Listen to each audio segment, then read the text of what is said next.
പ്രിയ പ്രേക്ഷകർക്ക് സീരിയൽ ന്യൂസിലേക്ക് സ്വാഗതം. കൂടുതൽ സീരിയൽ ന്യൂസുകൾ അതിവേഗം ലഭിക്കുന്നതിന് ഈ ചാനൽ സബ്സ്ക്രൈബ് ചെയ്യുക. ബെൽ ഐക്കൺ മറക്കാതെ ക്ലിക്ക് ചെയ്യുക. വീഡിയോ ഇഷ്ടമായി എങ്കിൽ ലൈക്ക് ചെയ്യാൻ മറക്കരുത്. ഒടുവിൽ വീണ്ടും തൻ്റെ തന്ത്രം പാളി എന്നുള്ള കാര്യം അറിഞ്ഞിരിക്കുകയാണ് ഭരത്. ഇതോടെ ഇനി എന്താണ് ചെയ്യേണ്ടത് എന്ന് ആലോചിച്ചുകൊണ്ട് മുന്നിലേക്ക് പോകുന്ന ഭരത് തൻ്റെ തന്ത്രത്തിൽ നിന്ന് പിന്മാറുകയില്ല എന്ന് ഉറപ്പിക്കുകയും ചെയ്തിരിക്കുകയാണ്. ഇതിനെല്ലാം കാരണം ആ മണിക്കുട്ടിയാണ്. അവളെ ഒതുക്കുകയാണ് ഏറ്റവും ആദ്യം ചെയ്യേണ്ടത്. അതിന് നമുക്ക് പുതിയൊരു തന്ത്രം വേണം. ഞാനൊരു വഴി കണ്ടെത്തിയിട്ടുണ്ട്.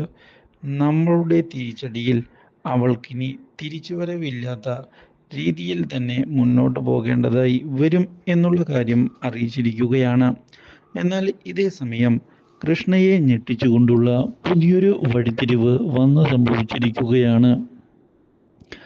ജയദേവനെയും ലക്ഷ്മിയെയും പരിചയപ്പെടുന്ന കൃഷ്ണ വളരെയധികം സന്തോഷിക്കുകയും കാഴ്ചശേഷിയുടെ കാര്യത്തിൽ ഉടൻ തന്നെ ഒരു തീരുമാനമുണ്ടാകുമെന്ന് പ്രതീക്ഷിക്കുകയും ചെയ്യുന്നു. പക്ഷേ ഇതേ തുടർന്നാണ് സുപ്രധാനമായ മറ്റൊരു വഴിത്തിരിവുണ്ടാകുന്നത്. കൃഷ്ണയെ ചെന്ന് കാണുന്ന ജയദേവൻ ഞാൻ ആരാണ് എന്നുള്ള കാര്യം അറിഞ്ഞോ എന്ന് ചോദിക്കുന്നു. ഇതോടെ ഇല്ല എന്ന് വ്യക്തമാക്കുന്ന കൃഷ്ണയോട് എൻ്റെ ഭാര്യയായിരുന്നു രാധിക എന്ന് പറഞ്ഞിരിക്കുകയാണ്. അപ്രതീക്ഷിതമായ ഈ സംഭവം ഞെട്ടിച്ചു കളഞ്ഞതിനെ തുടർന്ന് കൃഷ്ണ എന്താണ് പറയേണ്ടത് എന്നറിയാത്ത അവസ്ഥയിൽ വന്ന് നിൽക്കുകയാണ്. എന്താണ് തനിക്കു ചുറ്റും നടക്കുന്നത് എന്ന് പോലും മനസ്സിലാകാത്ത അവസ്ഥ. രാധികയെ കൃഷ്ണയ്ക്ക് അറിയാമോ എന്ന് ഇതേ തുടർന്ന് ചോദിച്ചതിനെ തുടർന്ന് കൃഷ്ണ അറിയാമെന്ന് പറയുകയും ചെയ്യുന്നു. രാധികയെ വിവാഹം കഴിച്ചത് ഞാനാണ്. ഞങ്ങളുടെ വിവാഹബന്ധം തകരുന്നതിന് കാരണവും കൃഷ്ണയും. ആ കൃഷ്ണയെ ഒന്ന് കാണണമെന്ന് ഞാൻ ഒരുപാട് നാളായി ആഗ്രഹിച്ചിരുന്നത്. ഇത് കേട്ടതിനെ തുടർന്ന് കൃഷ്ണ ആകെ പരിഭ്രമിക്കുകയാണ്. എനിക്ക് എന്താണ് പറയേണ്ടത് എന്ന് അറിയില്ല എന്ന് കൃഷ്ണ പറഞ്ഞതിനെ തുടർന്ന് നീ കാരണമാണ് എൻ്റെ മകൻ്റെ കുടുംബജീവിതം തകർന്നത് എന്നുള്ള കാര്യം ലക്ഷ്മി പറയുന്നു. മാത്രവുമല്ല അവളെ വിവാഹം കഴിച്ച് കൊണ്ടുവന്ന ദിവസം തൊട്ട് തുടങ്ങിയതാണ് എൻ്റെ മകൻ്റെ മനസ്സമാധാനം പോകൽ. മാത്രവുമല്ല അവൻ ഒരു ദിവസം പോലും സമാധാനത്തോടെ വീട്ടിലിരുന്നിട്ടില്ല.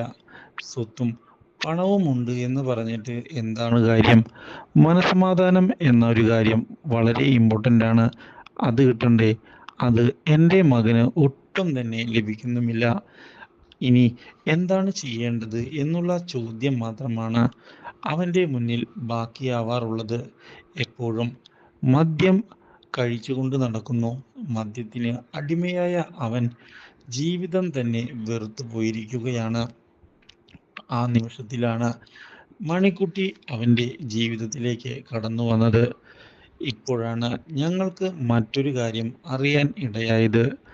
മണിക്കുട്ടി രാധികയുടെ മകളാണ്.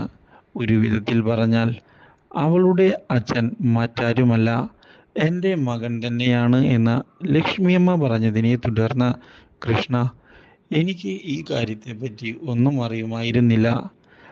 കുഞ്ഞിനെയും കൊണ്ട് രാധിക എൻ്റെ വീട്ടിലേക്ക് ജോലിക്കാരിയായി വന്നതിനെ തുടർന്നാണ് അവളുടെ ജീവിതത്തിൽ ഇങ്ങനെയൊക്കെ സംഭവങ്ങൾ നടന്നു എന്നുള്ള കാര്യം എനിക്ക് അറിയാവുന്നത്. ഒരിക്കലും രാധിക പ്രഗ്നൻ്റ് ആണ് എന്ന് ഞാൻ അറിഞ്ഞിരുന്നില്ല. അന്ന് കോളേജ് കാലഘട്ടത്തിൽ ഞങ്ങൾ തമ്മിൽ ഉണ്ടായിരുന്ന സ്നേഹം ആത്മാർത്ഥമായി തന്നെയായിരുന്നു. പക്ഷേ പിന്നീട് എനിക്ക് ഒരുപാട് തെറ്റുകൾ ജീവിതത്തിൽ പറ്റി. അങ്ങനെയാണ് രാധികയെ എനിക്ക് ഉപേക്ഷിക്കേണ്ടതായി വന്നത്.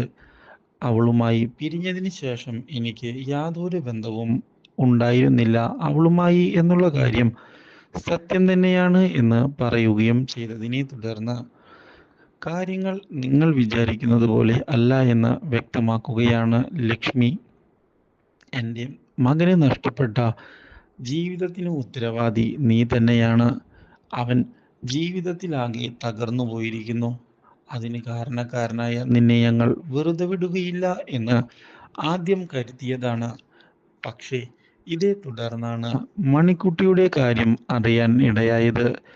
എന്തായാലും കൃഷ്ണയുടെ വീട്ടിൽ മണിക്കുട്ടിയെ അംഗീകരിക്കുന്നതിന് ആരും തന്നെ തയ്യാറാകുന്നില്ല.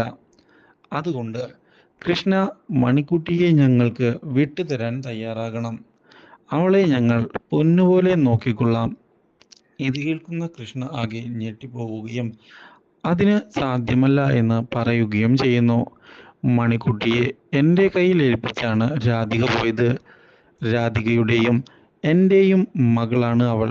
അവളെ ഞാൻ എന്തിനാണ് നിങ്ങൾക്ക് വിട്ടു നൽകുന്നത്? അതിനെനിക്ക് കഴിയുകയുമില്ല. എന്തൊക്കെ നിങ്ങൾ അതിന് പ്രതിഫലമായി തരാമെന്ന് പറഞ്ഞാലും ഞാൻ അതിന് തയ്യാറാവുകയുമില്ല.